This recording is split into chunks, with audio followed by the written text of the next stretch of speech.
Bismillahirrahmanirrahim. Assalamualaikum warahmatullahi wabarakatuh.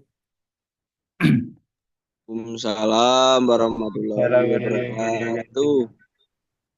Baik, Alhamdulillah kita bisa bertemu dalam forum Zoom ini karena faktor cuaca yang tidak menentu ya dan hari ini tadi hujan deras dan saya tawarkan untuk online atau offline, mayoritas online ya, nggak ada yang menyatakan offline gitu ya.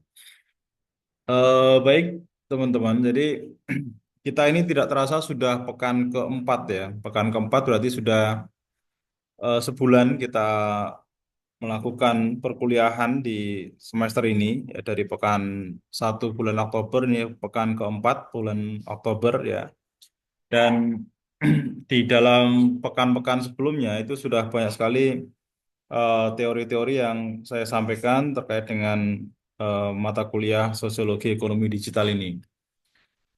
Nah, setelah kalian mempelajari eh, berbagai teori ya dan apa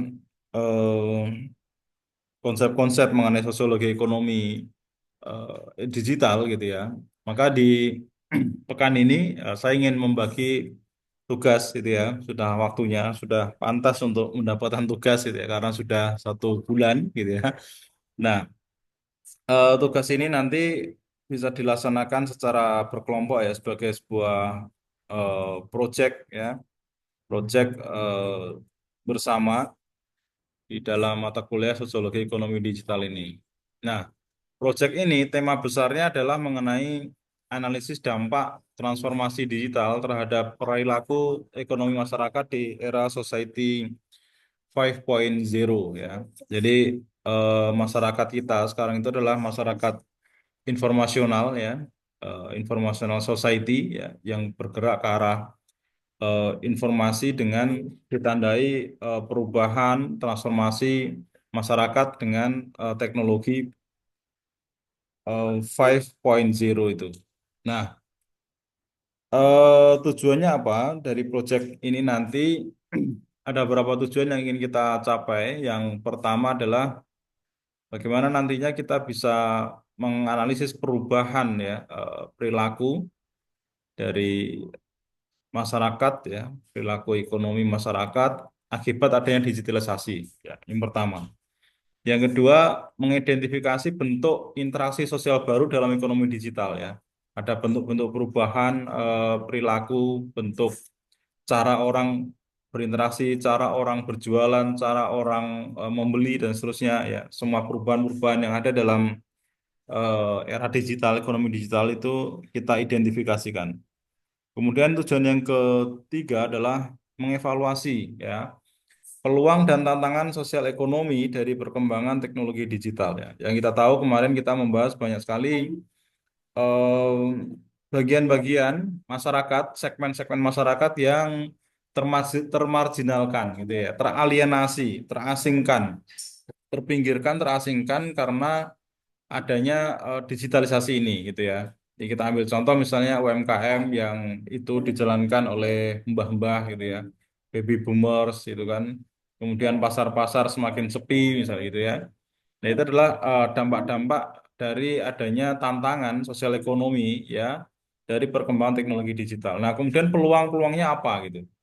Siapa yang paling berpeluang yaitu tentu adalah gen milenial, gen Z ya, gen X, Y, Z. Gen X mungkin sebagian termarginalkan, tapi eh, Gen Y dan Z itu saya kira eh, hampir sebagian besar gitu ya. Mereka eh, apa namanya well educated gitu ya. Mereka orang-orang yang terpelajar dan bisa untuk mendapatkan peluang di dalam perkembangan teknologi digital. Yang keempat tujuannya adalah mengembangkan solusi berbasis nilai-nilai sosial dan etika digital. Jadi di dalam proyek ini kalian nanti bisa merumuskan solusinya apa ketika menemukan banyak sekali permasalahan-permasalahan di era ekonomi digital ini gitu. Nah, kemudian bagaimana basis nilai-nilai sosial dan etika digital itu harusnya dijunjung tinggi. Ada banyak sekali permasalahan yang bisa diangkat Maka di situ banyak juga solusi yang harusnya ditawarkan ya berdasarkan pada nilai sosial dan etika digital gitu ya. Permasalahan-permasalahan di era digital ini banyak sekali ya dan saya kira kemarin sudah kita banyak membahas. Nah, itu nanti gantian kalian yang akan menemukan gitu ya, menemukan, menganalisis ya dan merumuskan solusi apa yang sekiranya bisa untuk ditawarkan untuk menyelesaikan problem permasalahan di tengah masyarakat itu. Nah, nanti bagaimana tugasnya? Kalian membuat tiga orang ya berkelompok dengan anggotanya tiga orang gitu ya. Anggotanya tiga orang saja. Jangan terlalu banyak, tapi juga tidak terlalu sedikit ya tiga orang. Saya kira nanti silahkan ini saya tidak menentukan siapa harus dengan siapa, tapi silahkan membagi diri gitu ya. Membelah diri nggak bisa ya. Membagi diri untuk berkelompok tiga orang. Nah, kemudian apa yang harus kalian lakukan? Nanti setiap kelompok melakukan studi lapangan ya, atau analisis data sekunder untuk memahami bagaimana digitalisasi ya, misalnya e-commerce ya, apa TikTok misalnya, kemudian TikTok Shop ya, kemudian ada Shopee ya, kemudian ada apa Facebook ya, marketplace misalnya gitu ya, dan apa Bukalapak misalnya, Tokopedia dan seterusnya ya. Nah, terus kemudian misalnya fintech ya terkait dengan penggunaan kris misalnya gitu ya. eh, Transformasi UMKM menggunakan kris misalnya itu ya. Sekarang kan banyak sekali tuh yang apa cilok keliling tapi sudah pakai kris misalnya itu ya. Ada stiker di gerobaknya itu. Nah, itu bagaimana pola-pola perubahan seperti itu ya. Bagaimana mereka misalnya mengawali menggunakan fintech itu ya. Apakah juga ada yang mendampingi gitu ya. Apakah itu inisiasi pribadi atau ada yang menggerakkan gitu. Kalau ada yang menggerakkan aktornya siapa gitu ya. Apakah ada dari orang-orang yang peduli dengan itu kemudian mengajak mereka beralih ke fintech dan seterusnya. Nah, itu dari sejarah ya aspek dari fintech kemudian bagaimana mereka mengakses ya kemudian bagaimana keuntungannya gitu ya? Apakah lebih besar ketika menggunakan fintech atau lebih kecil karena banyak potongan dan seterusnya gitu. Nah, itu nanti bisa di digali lebih lanjut dalam studi lapangan ya. Ya misalnya bisa apa ya? Kalau pedagang-pedagang kaki lima misalnya itu ya bisa menjadi objeknya gitu. Kemudian ya tadi pedagang cilok misalnya atau siomay gitu ya, batagor yang keliling dan seterusnya. Nah, itu bisa bisa menjadi objek dari kajian kita ini. Digital marketing ya. Kemudian terkait dengan digital marketing bisa banyak tema di situ ya. Bagaimana misalnya UMKM yang menggunakan ya media-media untuk berjualan secara digital. Ya, ini bisa dalam skala perusahaan dan bisa dalam contoh baik ya. Tidak semua harus dampak yang negatif dan bermasalah gitu ya. Tapi juga bisa contoh baik dari digital marketing yang sudah berjalan dan itu bisa diteliti begitu. Ya. Kemudian terkait dengan gigs ekonomi ya. Gigs ekonomi itu adalah ekonomi yang tanpa ikatan gitu ya. Ada banyak sekali contoh dari gigs ekonomi misalnya driver Gojek misalnya gitu ya, driver Gojek, driver Grab, driver Shopee Food dan Maxim misalnya gitu ya, yang mereka eh, menjalankan usaha itu tanpa adanya jaminan gitu, tapi mereka terikat dengan satu platform gitu kan. Nah, itu menarik untuk kemudian dikaji ya, utamanya dalam hal bagaimana kesejahteraan dari pelaku-pelaku gigs ekonomi itu gitu. Misalnya isu-isu yang berkembang di seputar gigs ekonomi itu adalah tentang jaminan sosial. Kemudian terkait dengan THR misalnya gitu ya. THR di eh, apa tahun yang lalu misalnya itu kan ada banyak sekali masalah-masalah terkait dengan tuntutan para driver Gojek online gitu ya, ojek online itu di semua platform itu untuk menuntut adanya THR misalnya. Nah, itu pemenuhannya gimana? Karena tidak ada kontrak antara mereka dengan perusahaan platform yang menaungi itu untuk ada THR gitu kan. Maka kemudian ada peran pemerintah untuk memberikan namanya bonus hari raya dan seterusnya. Nah, itu bisa digali dan dielaborasi ya nanti di studi lapangan. Nah, itu teman-teman nanti eh, bisa lebih detail ya. Maksudnya ketika kalian meneliti tentang studi lapangan ini gitu ya, ketika suatu perusahaan ya, objeknya perusahaan misalnya, maka harus definitif perusahaan apa misalnya gitu. Kalau mau nirfama ya nirfama misalnya gitu.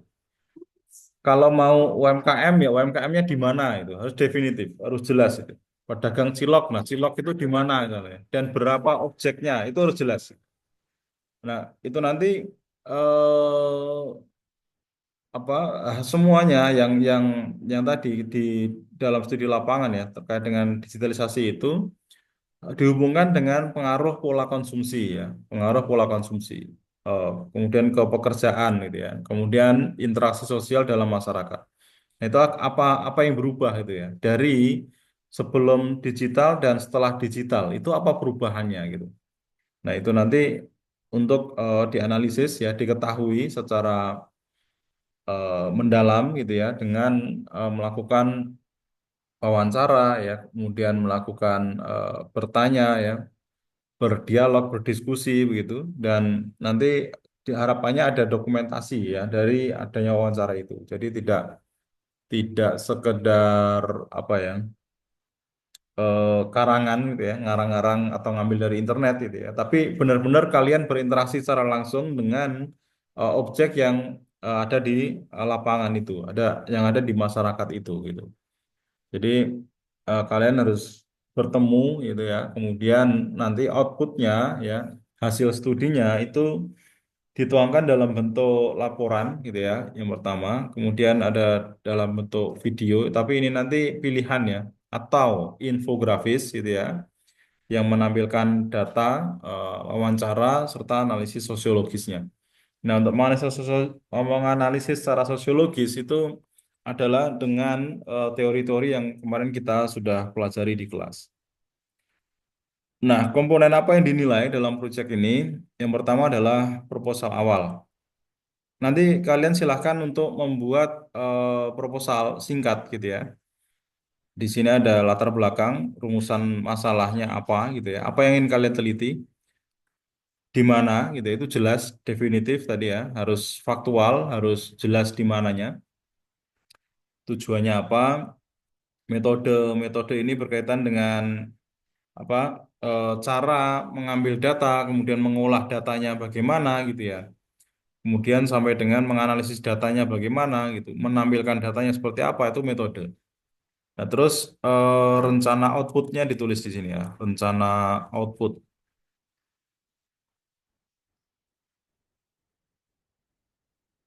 Nah, rencana output itu nanti tadi ya, apakah hanya laporan saja, apakah nanti ada video, infografis atau artikel populer ya, artikel jurnal gitu.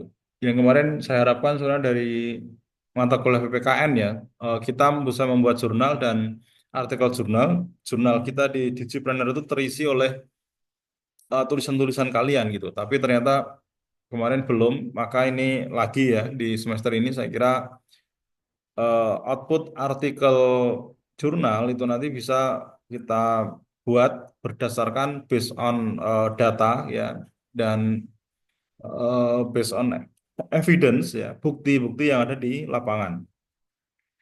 Nah, kemudian setelah proposal, ini pekan depan ya kalian pekan ini nanti pembentukan kelompok, pekan depan ini sudah ready gitu ya, kita bahas di kelas gitu ya. Pokoknya setelah ada tugas ini mungkin pembahasan-pembahasan kita akan banyak membahas tugas saja gitu ya, tugas. Kemudian yang berikutnya adalah observasi studi lapangan. Nah, kalian nanti untuk setelah proposal pekan depannya itu melakukan observasi, studi lapangan, survei, wawancara, atau analisis media sosial gitu ya. Jadi di dalam memahami perkembangan dunia digital itu juga penelitian kita bisa diarahkan untuk media sosial gitu ya. Misalnya media sosial itu tapi juga harus jelas itu ya media sosialnya siapa gitu. UMKM misalnya UMKM-nya siapa gitu. Misalnya media sosialnya yang diteliti adalah media sosialnya Surya Madina misalnya gitu ya.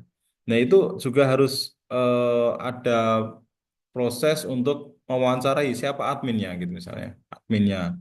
Bagaimana konten itu dibentuk awalnya sampai sekarang gitu ya. Dan bagaimana dampak dari konten-konten itu gitu ya. Apakah semakin meningkatkan penjualan atau menurunkan gitu ya. Apa tantangan-tantangannya ketika mengelola media sosial dari perusahaan misalnya. Nah, itu menjadi bahan yang harus digali untuk observasi gitu ya, dalam observasi. Apakah media sosial itu menggunakan iklan atau tidak ya? Jadi kan kalau dalam media sosial kan ada dua metode gitu ya, ada dua cara di dalam mengkampanyekan sesuatu gitu ya, memasarkan sesuatu itu kan bisa organik ya, bisa organik itu ya dengan cara-cara konvensional ya, tidak pakai iklan gitu. Dan ada dengan cara-cara AdSense ya. AdSense itu dengan iklan. Nah, ketika media sosial itu menggunakan AdSense itu bagaimana? Ketika tidak menggunakan AdSense, organik itu bagaimana itu ya. Nah, itu bisa digali lebih lanjut dalam observasi. Kemudian analisis data dan kajian teori. Nah, teori-teori yang bisa dipakai itu ada beberapa ya. Teorinya Max Weber misalnya ya tentang apa tindakan rasional gitu ya. Kemudian teorinya Karl Marx ya terkait dengan ketimpangan gitu ya, ketimpangan.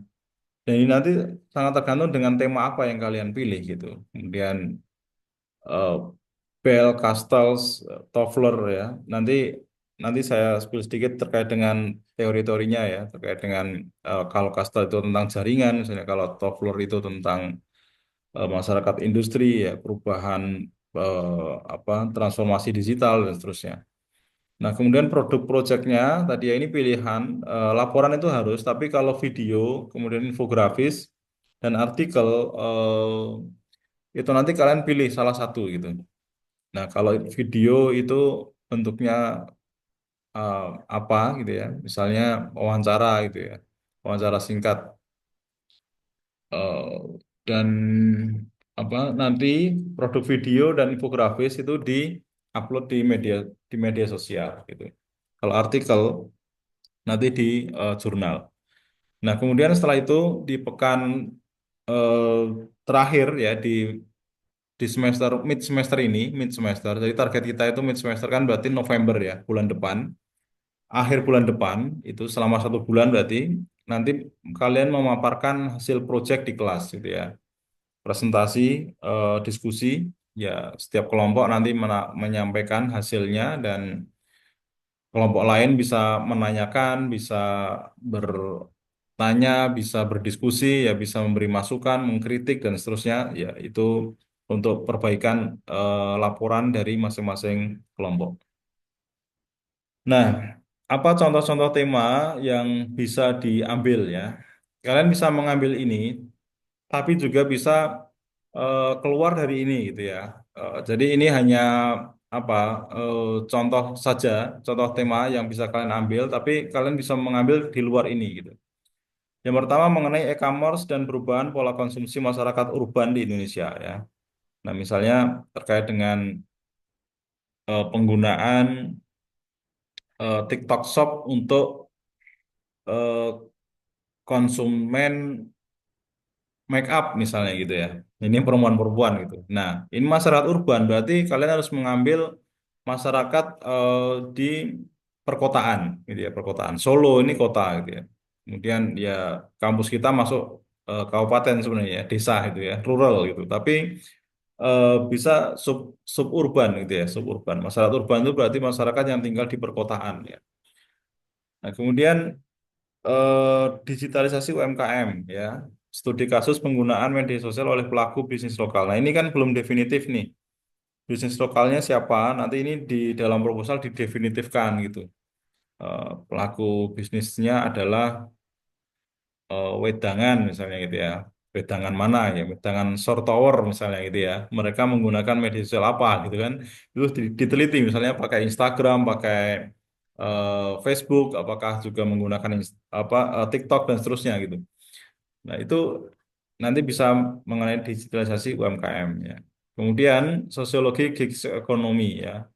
Realitas pekerja ojol dan freelancer di era digital. Nah, ini kalian bisa tadi ya wawancara dengan pekerja-pekerja ojek online gitu ya, yang punya langganan, ya misalnya bisa ngobrol dan dituliskan dalam laporan misalnya gitu ya, atau freelancer ya. Jadi gigs ekonomi kan tidak ada ikatan tapi menciptakan banyak freelancer gitu. Nah, freelancer itu bagaimana dengan kondisi ekonomi di era digital seperti ini, apakah mereka eksis ya, ataukah eh, sekarang dengan banyak freelancer juga semakin ketat persaingan, dan ketika ketat persaingan bagaimana mereka bertahan, nah itu bisa menjadi bahan di dalam eh, tema proyek ini.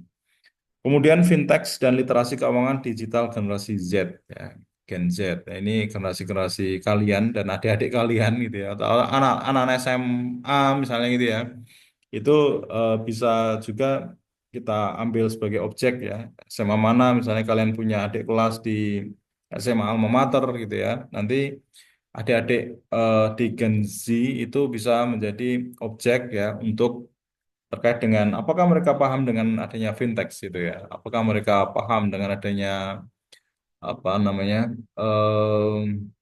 dompet digital misalnya itu, terkait dengan bagaimana menggunakan GoPay, ShopeePay gitu kan. Kemudian menggunakan mobile banking dan seterusnya. Nah, itu bagaimana literasi keuangan digital di kalangan Gen Z itu. Apakah memang Gen Z sangat paham gitu ya? Apakah memang ternyata juga belum semua literasinya bagus ya? Nah, itu bisa menjadi bahan untuk tema proyek. Kemudian dampak algoritma media sosial terhadap budaya konsumerisme ya. Jadi kalau ini em, mungkin anak teman-teman di BD ya yang sudah belajar mengenai algoritma itu, kemudian bisa mempelajari algoritma media sosial apa yang kemudian bisa meningkatkan budaya konsumerisme gitu ya. Yang mana dengan algoritma itu sekarang ketika orang terbiasa mencari sesuatu, maka di media sosial gitu ya, di searching apa gitu, maka berandanya akan diisi oleh berbagai hal yang dia biasa searching misalnya gitu kan. Nah, itu apa produknya? Misalnya kalian bisa mengambil beberapa subjek gitu ya yang biasa berselancar dan membeli di media sosial. Nah, itu nanti kalian bisa bandingkan ya. Misalnya A, Anda biasa mencari apa gitu. Kemudian B, Anda biasa biasa mencari apa gitu. Yang A misalnya biasa searching ini terkait dengan konsumsi ya.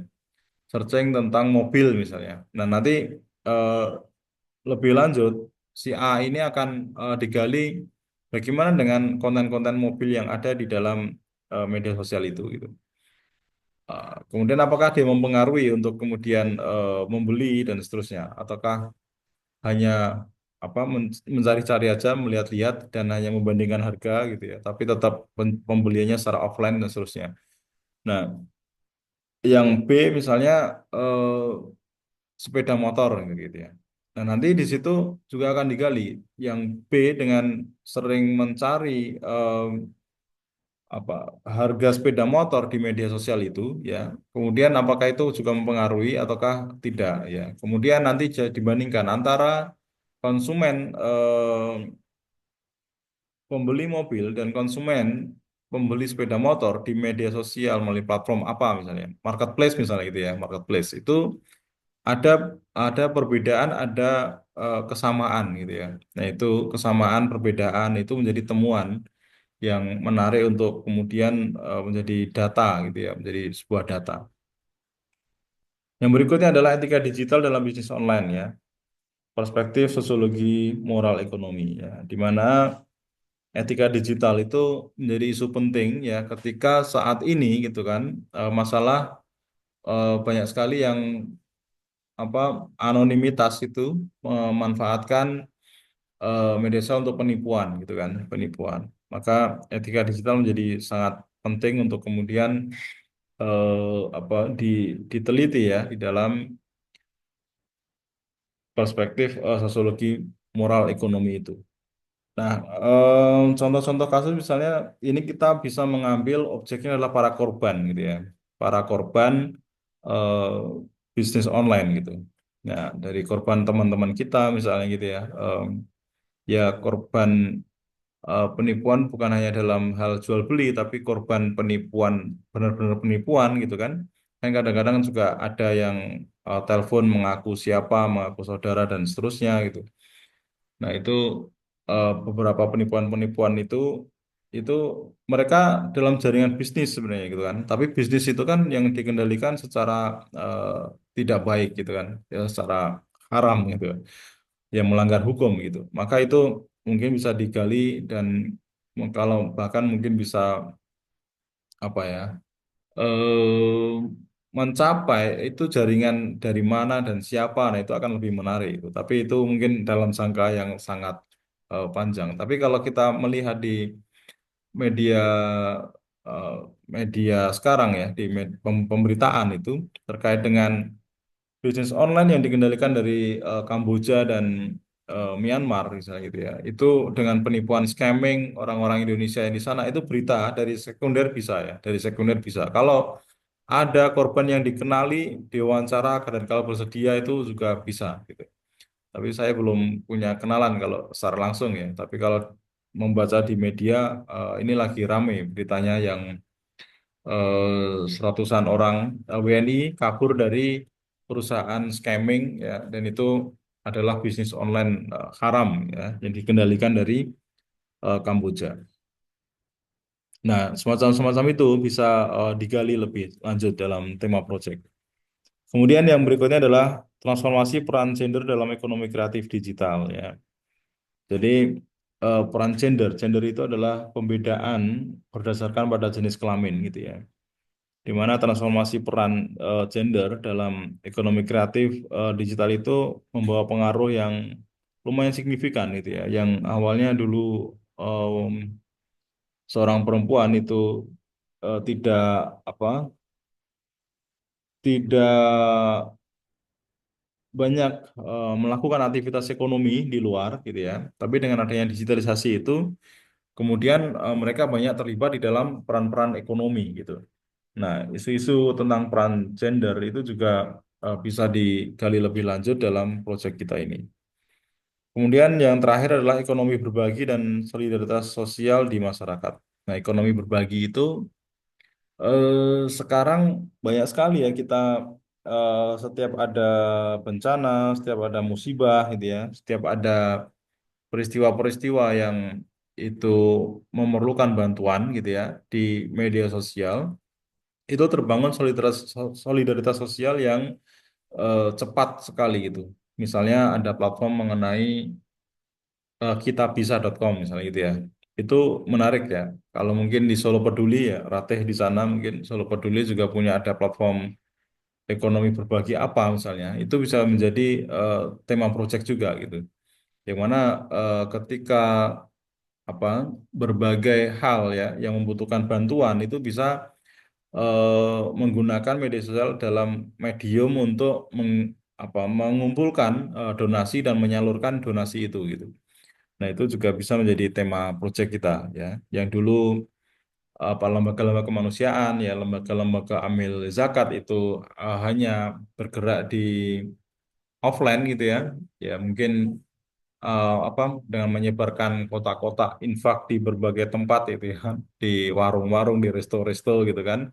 Tapi sekarang ada aplikasi, ada platform secara digital yang bisa dikembangkan gitu. Nah, itu juga bisa diambil sebagai sebuah tema. Nah, kemudian teman-teman, kerangka teori yang disarankan ya. Kalau tadi saya menyampaikan di beberapa eh, tadi ya untuk komponen proyek yang dinilai gitu ya. Nah, tema-tema ini saya kira bisa masuk nanti di dalam kajian teman-teman gitu ya. Yang mana kalau mau baca buku ya ada bukunya gitu ya. Atau kalau mau mencari di eh, apa search engine ya di Google juga ada gitu ya. Nanti yang bisa diambil misalnya Max Weber ya tentang etika kerja dan rasionalitas ekonomi gitu. Yang mana kemarin kita membagi beberapa tindakan rasional gitu kan, yang saya kira itu masih bisa dibuka lagi dan apa saja itu ya. Kemudian dikaitkan dengan berbagai tindakan-tindakan ekonomi yang dilakukan oleh para aktor, subjek atau objek yang kita teliti gitu. Nah, kemudian Karl Marx yang mengenai alienasi dan kapitalisme global, kapitalisme digital ya. Itu terkait dengan tadi ya, ketika melihat adanya ketimpangan ekonomi ya, ketika melihat adanya kesenjangan digital gitu ya, maka di situ ada alienasi, ada peminggiran, ada pengasingan gitu. Yang itu sebenarnya bisa kemudian dianalisis lebih jauh ya. Kenapa dampak itu terjadi? Karena adanya faktor kapitalisme digital. Ada monopoli, ya, ada dominasi gitu kan, ada hegemoni gitu, dan kemudian banyak yang terpinggirkan karena faktor itu. Nah, kemudian teorinya Pierre Bourdieu ya, Bourdieu mengenai modal sosial dan budaya dalam ekonomi digital. Jadi menurut Bourdieu, bisnis itu tidak hanya ditentukan oleh modal kapital gitu. Modal kapital itu adalah aset, uang, misalnya gitu ya. Kemudian tanah, mesin, produksi gitu kan. Alat produksi itu adalah modal kapital gitu. Tapi juga menurut Borju itu modal sosial itu juga menentukan perkembangan ekonomi dan bisnis di dalam masyarakat. Modal sosial itu apa? Modal sosial itu terkait dengan jaringan gitu ya, terkait dengan pertemanan ya, terkait dengan apa komunitas gitu ya, komunitas ya, eh, persaudaraan gitu ya, persaudaraan. Nah, itu adalah modal sosial yang kemudian juga turut membawa pengaruh dalam ekonomi digital saat ini gitu. Nah, kemudian teori manual Castle. Castle dengan masyarakat jejaring ya, network society ya, perubahan masyarakat yang bergerak arah digital ini dengan teorinya Castle juga bisa diteliti dengan itu. Atau Daniel Bell, masyarakat pasca industri ya, post post industri. Jadi industri kita bergerak ke arah digital dan ketika bergerak ke arah digital itu akan banyak mengurangi eh, tenaga kerja gitu ya. Tenaga kerja secara langsung, secara fisik gitu. Karena banyak digantikan oleh AI, oleh robot gitu kan. Nah, itu bagaimana kemudian dampaknya terhadap masyarakat gitu. Itu bisa diteliti dengan perkembangan masyarakat pasca industri ya dari Daniel Bell. Kemudian yang terakhir bisa dengan teori Alvin Toffler ya tentang gelombang ketiga, revolusi informasi, revolusi eh, ke arah masyarakat informasional ya. Itu adalah perkembangan peradaban gitu ya dari industri menjadi informasional gitu. Nah, itu bisa juga menjadi satu kerangka di dalam meneliti misalnya dengan tadi ya gigs ekonomi misalnya banyaknya freelancer dan seterusnya. Nah, itu bisa juga dalam eh, dikembangkan dianalisis ya dari kerangka teori Alvin Toffler. Saya kira itu, dan nanti kalian ini bisa baca lebih lanjut ya, dicari yang kira-kira apa yang menarik dari teori-teori itu. Dan ini sekali lagi bisa di luar teori ini ya, yang yang yang mungkin sudah kalian pelajari atau sudah kalian temukan misalnya gitu ya, bisa juga dari luar teori ini. Kemudian dari format laporan akhir ya ini, dari akhir nanti ada pendahuluan, ya, latar belakang, rumusan masalah. Ini seperti proposal tadi, tapi lebih aktual gitu ya. Karena kalau proposal kan akan melakukan gitu ya. Tapi kalau dalam laporan akhir sudah melakukan gitu, sudah melakukan. Kemudian yang kedua tinjauan pustaka dan teori ya. Ini berisi ringkasan artikel jurnal dengan tema yang sesuai gitu ya. Kalian cari 5 artikel jurnal yang sesuai dengan tema kalian gitu. Kalau kalian mencari, kalau kalian meneliti mengenai apa UMKM, digitalisasi UMKM misalnya, itu nanti kalian cari artikel-artikel yang telah membahas sebelumnya gitu ya. 5 artikel yang nanti ini akan menjadi dasar kalian menganalisis dari apa yang kalian temukan di lapangan. Kemudian ringkasan teori yang akan dipakai untuk analisis tadi ya, dari teori-teori yang ada itu mau dipakai apa gitu. Kemudian ini kalian ringkas gitu. Kalian ringkas, kalian resume, dan kalian sesuaikan dengan tema ini pasnya dengan teori apa. Kemudian metode penelitian, ya pendekatan analisis, bagaimana cara mendapatkan data, ya siapa informannya, siapa respondennya gitu ya, siapa yang diwawancarai dan apa yang diwawancarakan gitu kan. Eh, Kemudian bagaimana cara menganalisis datanya? Ya kalian apakah menggunakan apa analisis kuantitatif misalnya ya, dengan angket, kuesioner gitu. Apakah dengan deskriptif ya, mendeskripsikan apa yang didapatkan dari wawancara dan seterusnya. Ini nanti di metode penelitian ya. Kemudian yang keempat adalah hasil dan pembahasan ya. Dari berbagai data-data itu kalian jabarkan kembali, kalian jelaskan kembali, ya kalian bahas ya dengan menganalisisnya dari teori-teori yang ada gitu ya, dengan pendalaman-pendalaman berdasarkan pada tadi ya data-data yang sudah ditemukan di artikel-artikel jurnal lain gitu. Nah itu nanti menjadi hasil dan pembahasan. Yang kelima, apa kesimpulannya dan apa rekomendasinya gitu ya. Apa kesimpulan dan rekomendasi dari temuan-temuan itu. Yang keenam, daftar pustaka tadi ya, 5 artikel jurnal minimal ini masuk dalam daftar pustaka. Nanti kalian tuliskan dengan gaya apa 7 ya sekarang, apa 7. Nah, yang ketujuh adalah opsional, adalah lampiran ya. Kalau menggunakan survei angket misalnya ya dengan data survei, ya. Kalau wawancara dengan transkrip wawancaranya gitu ya. Transkrip wawancara itu berisi dari pertanyaan jawaban ya gitu ya. Itu itu bisa sekarang dengan AI gitu kan. Jadi tidak harus mengetik satu persatu gitu kan. Kalau dulu saya masih penelitian dengan melakukan transkrip wawancara itu dengan mendengarkan apa rekaman gitu ya dan mengetik ulang gitu ya. Apa pertanyaan yang telah saya sampaikan, kemudian apa jawaban dari informan itu diketik ulang gitu ya. Nanti setelah satu kalimat pause, diketik, play lagi, gitu, dengerin, di pause, ketik lagi dan seterusnya gitu. Tapi sekarang enggak, dari rekaman itu kalian klik di AI misalnya transkrip eh, apa voice to text itu ya misalnya, itu nanti akan menjadi teks semua gitu. Jadi tinggal di play itu jadi teks semua gitu. Jadi kalian nggak harus ngetik ulang, yang ngetik dari AI itu gitu kan. Nah, itu adalah transkrip wawancara. Nah, dari transkrip itu nanti kalian jabarkan dalam hasil pembahasan ini gitu. Hasil pembahasan ya.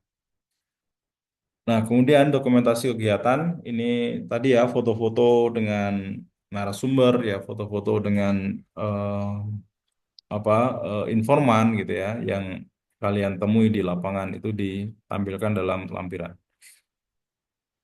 Outputnya, nah ini juga output alternatif ya, yang secara kreasi kalian bisa membuat ya dari hasil wawancara, dari hasil observasi itu dengan video dokumenter yang tidak usah terlalu lama ya, 3 sampai 5 menit misalnya gitu ya, tentang perilaku digital masyarakat. Jadi nanti kalian upload di media sosial. Kemudian tag di eh, kam- apa akun kampus gitu ya, akun kampus. Atau kalau mau diserahkan untuk diupload di akun kampus juga boleh gitu. Kemudian poster digital, infografis interaktif ya, tentang perubahan sosial akibat teknologi ya. Ini nanti diupload juga di media sosial, bisa media pribadi atau media kampus silakan, itu opsional ya. Atau dibuat artikel ilmiah pendek ya, 2.000 sampai 3.000 kata, dan itu nanti diuploadnya di jurnal kampus ya, jurnal kampus. Jadi jurnal kita biar terisi dan kalian adalah yang penulis-penulisnya begitu ya.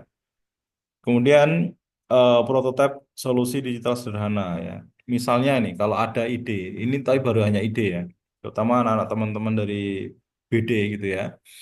Misalnya punya ide aplikasi sosial ekonomi yang bisa dipakai oleh UMKM penjual sayur misalnya gitu ya. Nah itu silahkan kalau ada ide ya, ide aplikasi apa yang kira-kira aplikasi bisa diterapkan gitu. Nah, kemudian deadline tugas kita ini sampai dengan tanggal 20 November 2025. Artinya pekan terakhir di bulan November ya. Maka nanti di pekan-pekan yang akan datang ini kita akan fokuskan di tugas-tugas kita ini ya.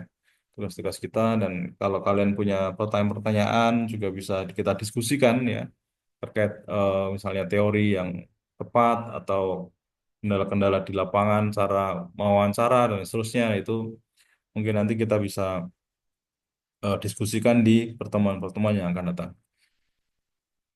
Barangkali begitu, teman-teman. Kalau ada pertanyaan, silakan.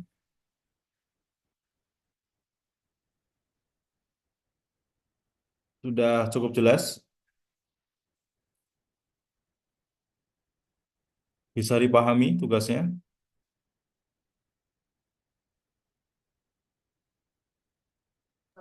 Insya Allah, Pak. Oke, sudah punya gambaran ya untuk kelompoknya dengan siapa, kemudian apa yang mau diteliti. Gitu.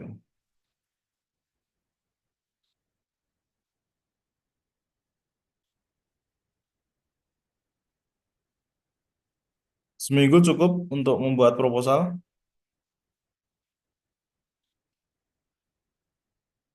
atau kurang? Atau kebanyakan? Gak usah seminggu, 3 hari selesai, misalnya gitu.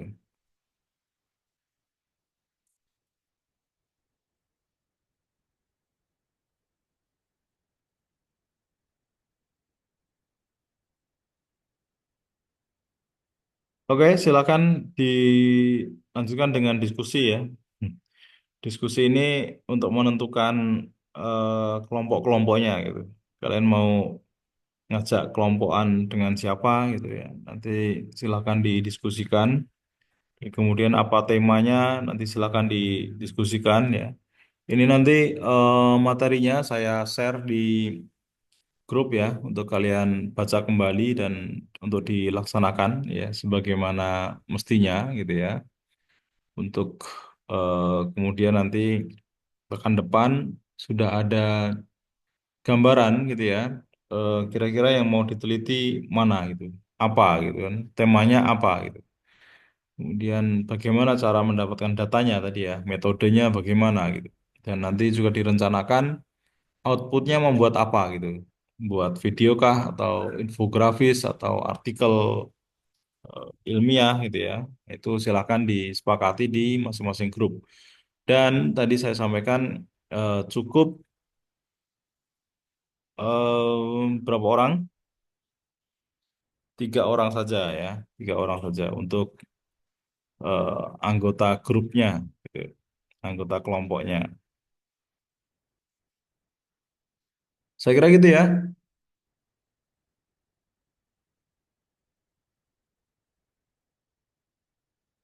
Cukup atau lanjut? Cukup, Pak. Cukup. Udah lemes itu, ngantuk ini. Habis ini masih ada matkul, Pak. Ada apa? Masih ada mata kuliahnya Bu Dewi, Pak. Jam 8 jadwalnya. Loh, Bude bukannya tadi harusnya? Mundur, Pak, akhirnya. Diganti jam 8. Karena tadi nabrak sama maghrib. Oh gitu. Udah katanya hanya saya tadi mata kuliahnya. Bu Dewi itu harusnya di hari apa ya? Minggu kemarin, Pak. Tukar minggu kemarin, Bu Dewi. Oh gitu. Lah tadi nggak bilang kalian. Ya sudah ya, ini saya screenshot dulu nih peserta yang hadir di hari ini. Jadi kalian nggak usah ngisi presensi, tapi sudah saya screenshot.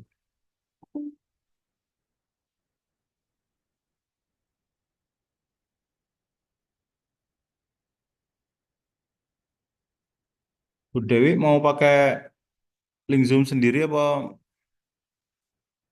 pakai link Zoom ini. Kasih aja ke Bu Dewi biar masuk di sini.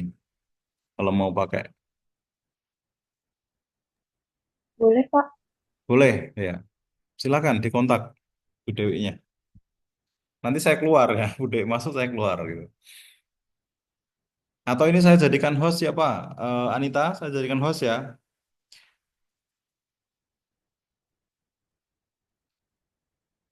Linknya bisa disampaikan ke Bu Dewi. Anita saya jadikan host dan saya izin pamit keluar, undur diri dulu. Gitu ya, Anita, silakan. Jadi nggak usah keluar masuk. Siap, Bapak. Ya, Terima kasih. baik, baik. Ya, terima kasih teman-teman atas partisipasinya di pertemuan hari ini ya dan sampai jumpa di pekan yang akan datang, di pekan depan. Insya Allah semoga bisa offline ya. Kita sudah 2 pekan ini online terus ya. Dan khawatir saya itu kalau online itu kalian nggak fokus itu, malah ngapa-ngapain itu karena juga nggak ada yang on cam di sini ya. Sambil tidur, beneran tidur atau gimana gitu ya. Ya semoga tidak ya, semoga tidak.